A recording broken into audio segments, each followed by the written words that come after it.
¿Qué tal? Muy buenas noches, bienvenidos, bienvenidas. Esto es Hagan Algo por la pantalla de C5N en una semana muy pero muy particular para la Argentina porque tuvo la visita, la gira del presidente Alberto Ángel Fernández por la Federación Rusa y por la República Popular China.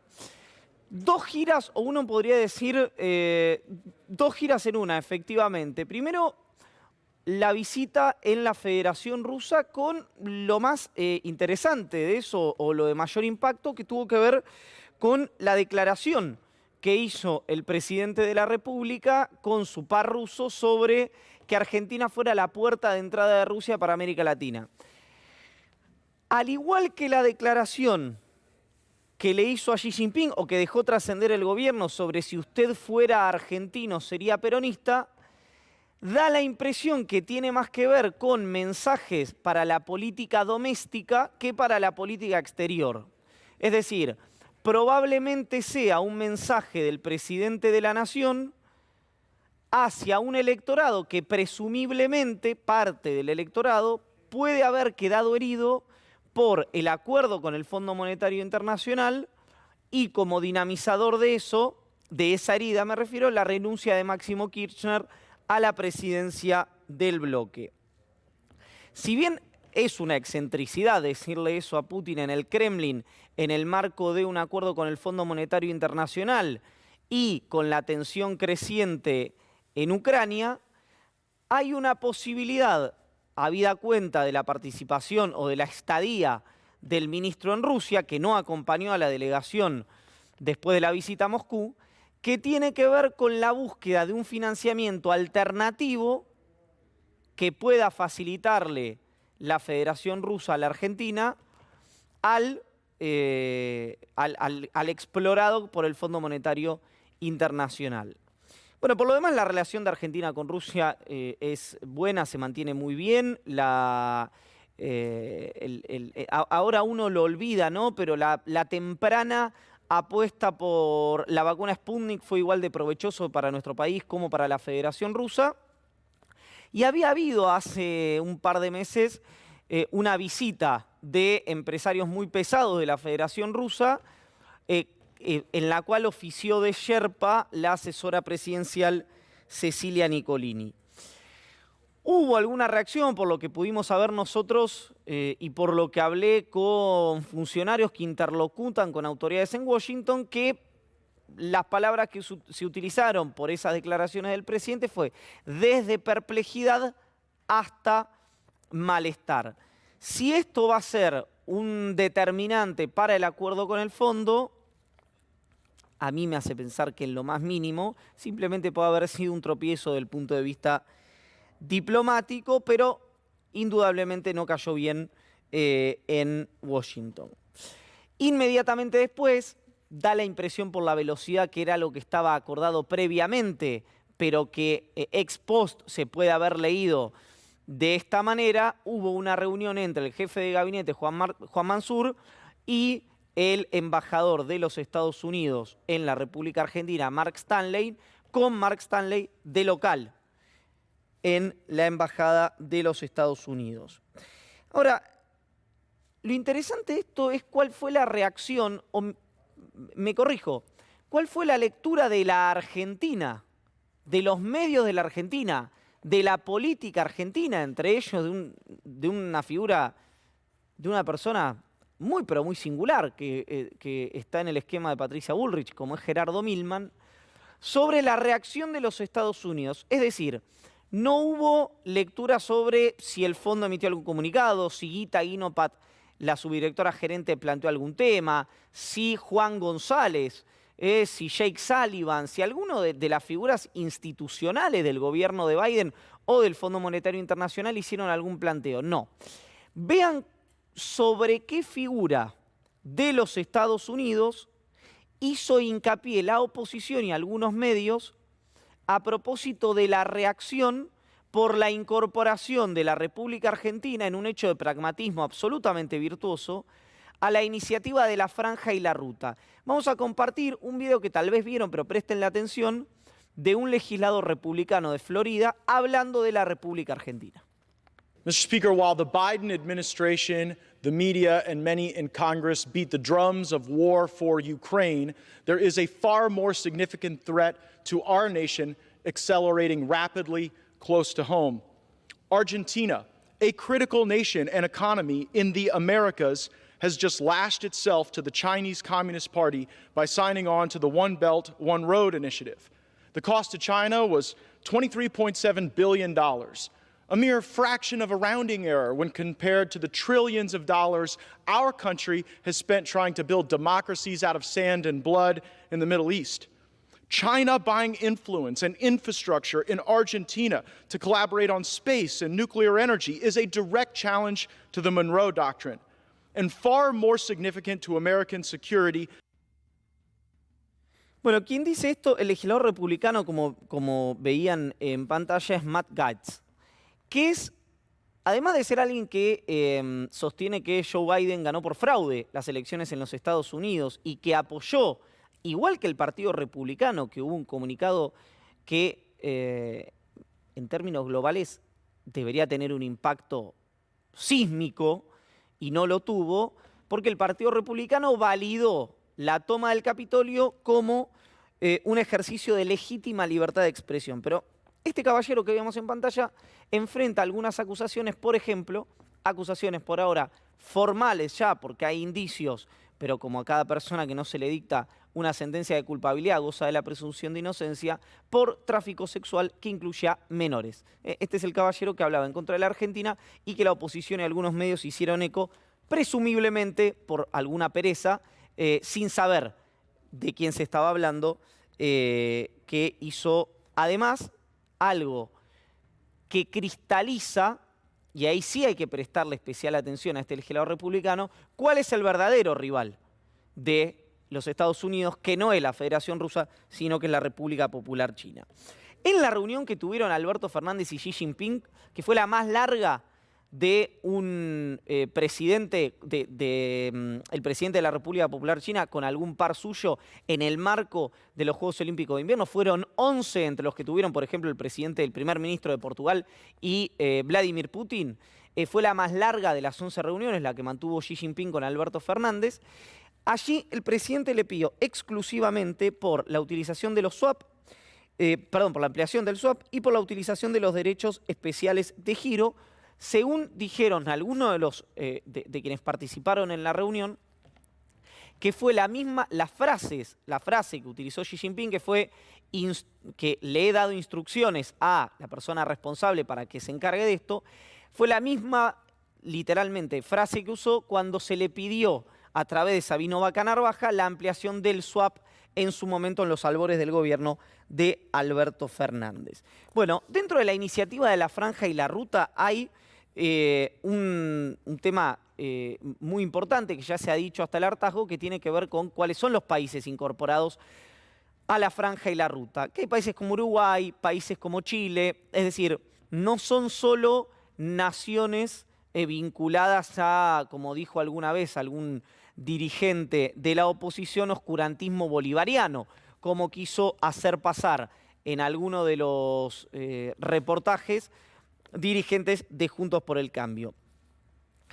China es el primer demandante a nivel global de litio, de cobre y de gas natural licuado, que son dos de los sectores de mayor potencialidad para la economía argentina.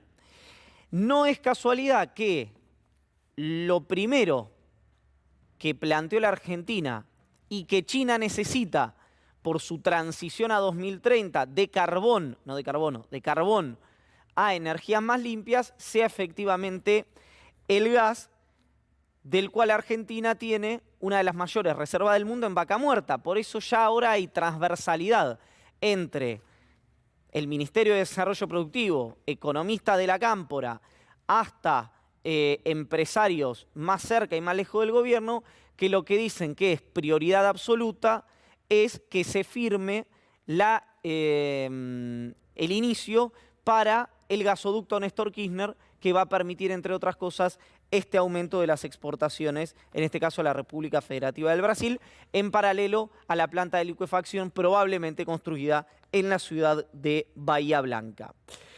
La discusión en la franja y la ruta que necesita la Argentina es fundamentalmente, y acá los sindicatos van a estar seguramente muy atentos a esto, es qué nivel de mano de obra le va a permitir la República Popular China a la Argentina en estas obras de infraestructura.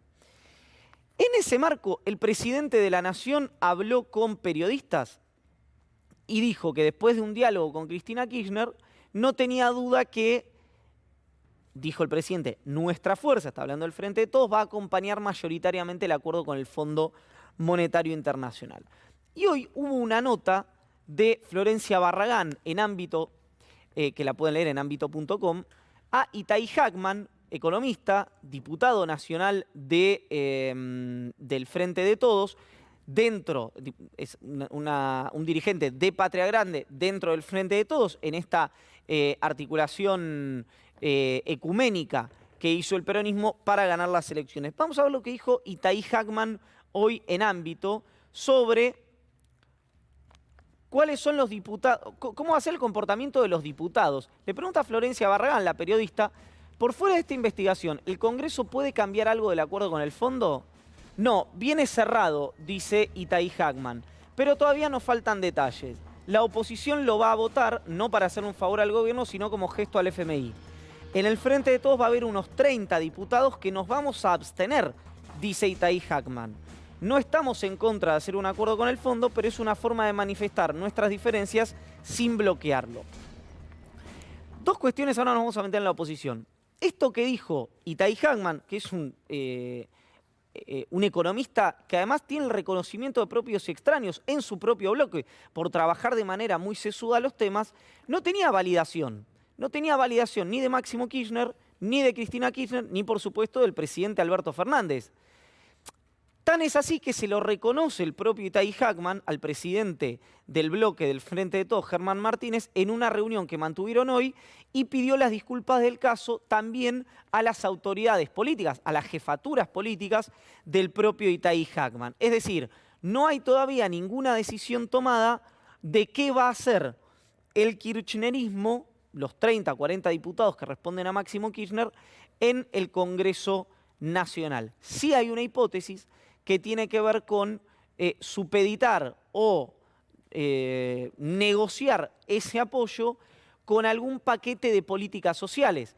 Porque ¿cuál es la hipótesis que manejan los economistas del kirchnerismo? Bueno, dicen, si sube tarifas, si se suben las tarifas, que es algo que además hay voces cada vez con más protagonismo en la cámpora que sostienen que subir 20% las tarifas no solamente está bien, sino que es poco, en virtud de la masa de subsidios que tiene que erogar el Estado Nacional y cómo eso podría redundar en una tensión cambiaria. Les decía entonces que una de las dudas es si van a aumentar las tarifas, si va a bajar tanto la emisión y el dólar va de mínima a acompañar la inflación, ¿cómo se van a mantener los ingresos de los argentinos y de las argentinas, que finalmente, al margen de cuestiones electorales, es por lo que votaron al Frente de Todos, ¿no? Olvídense de que falta un año para las elecciones, es por lo que votó la sociedad argentina al Frente de Todos.